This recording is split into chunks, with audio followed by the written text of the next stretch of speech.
Et rebonjour à tous. Aujourd'hui, deuxième vidéo. Ce matin, on faisait du frelon asiatique et je vous ai parlé du frelon européen. Donc le frelon européen, une espèce très utile pour notre écosystème, ça régule tous les insectes. Sauf que malheureusement ici, il y a un gros risque de piqûre il y a des enfants. Le soir ils allument, c'est invivable dehors. Et surtout est arrivé un petit accident. Vous voyez ces petites tuiles là bien posées, ce petit chapeau qui est tout neuf. Et ouais, ben voilà, la personne qui est venue faire la cheminée, un professionnel, et ben malheureusement il est monté sur la toiture. Regardez, il n'a pas eu le temps de poser la tuile ici là, que du coup il s'est fait attaquer. Donc le nid malheureusement c'est un gros chapeau, donc on pourrait pas spécialement le voir, mais j'essaie de vous faire visiter. Regardez ces magnifiques insectes. Voilà, donc ça c'est le frelon européen, on le reconnaît bien avec son corps qui est gros et jaune.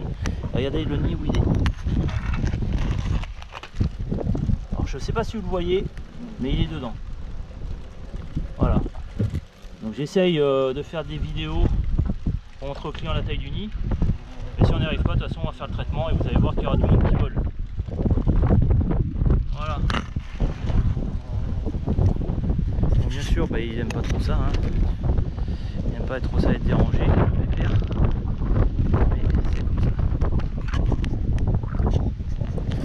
Ah, c'est dégueulasse. Voilà, je vais ici la caméra.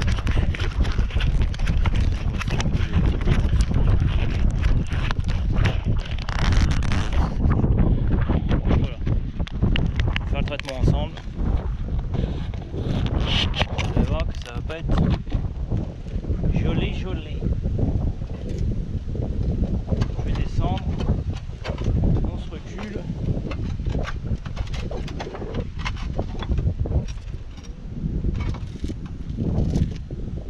Bien mettre la caméra correctement sous bon angle.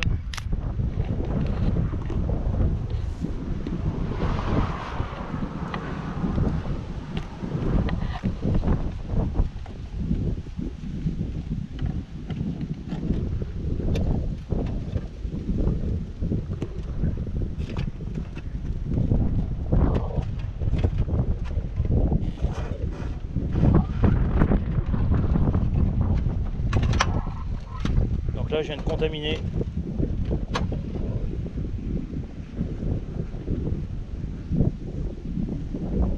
Les insectes vont sortir tout blanc.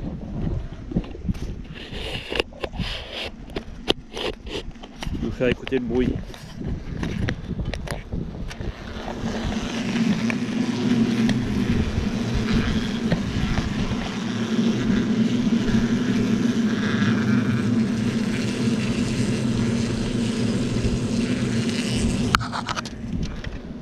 Voilà. Ok. Vous avez mieux compris le truc. Voilà. Donc tu m'étonnes que le gars il est descendu en courant. Ça m'étonne pas du tout.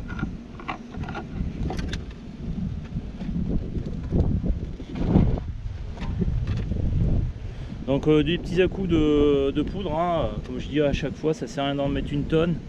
Faites attention aussi aux professionnels que vous faites venir, parce qu'il y en a, il y a un peu de tout et rien. Qu'ils soient encore une fois, comme je le dis assez souvent, qu'ils soient certifiés biocides et qu'ils soient bien invalables. Vous êtes professionnel comme du particulier en droit de lui demander, car c'est obligatoire. Donc encore une fois, le frelon européen est très utile, mais voilà, on ne peut pas tout garder malheureusement. Là, le soir, les gens ils ouvrent, ça rentre dans la maison, enfin voilà, ça peut être vite invivable. Regardez les insectes, hein.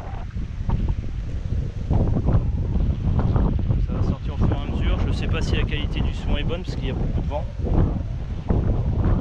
Voilà. Tellement que voilà, j'ai fait un traitement, on va dire très gentiment, très doux. Voilà, j'ai pas une grosse attaque parce que voilà, il faut y aller gentiment, sans stress et travailler correctement.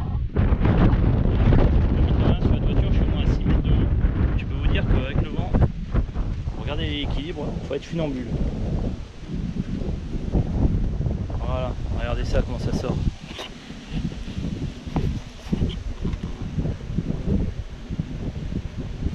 Voilà, donc là il y avait bien un joli nid dedans.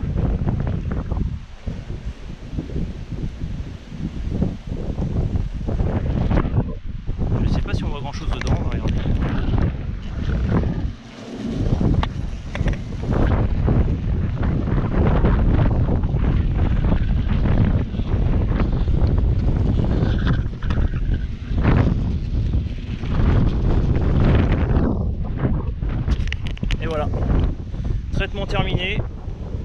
Donc là, frelon européen, environ 5 cm de longueur. Il pique tout aussi fort que le frelon asiatique.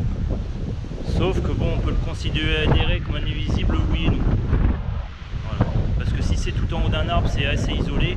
Moi j'ai un client, une fois il m'a appelé, il avait détecté un nid de frelon européen, mais il n'y avait pas de risque de piqûre, pas d'habitation dans les alentours, il avait juste comme ça.